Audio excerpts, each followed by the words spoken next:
Singolo di Jovanotti, canzone manifesto che chiude il suo tour, che terminerà con 2 nuove date a Milano, il 3 e il 4 luglio. Margherita Ferrandino.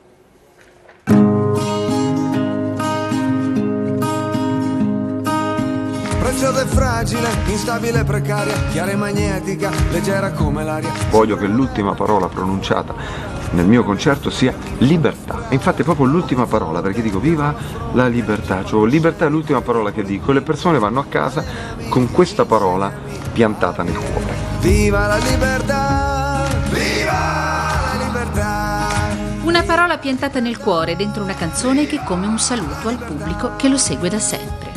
Apprezzo la mia libertà, sono grato a chi ha costruito un mondo libero dentro al quale io sono nato, fortemente grato. Spetta a me, alla mia generazione, fare il nostro lavoro per costruirne un altro pezzo, per espandere ancora le libertà.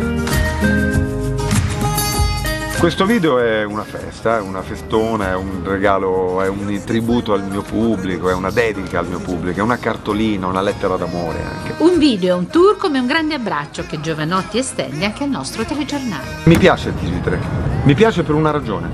Non è che mi piace a caso, mi piace perché va a cercare delle storie.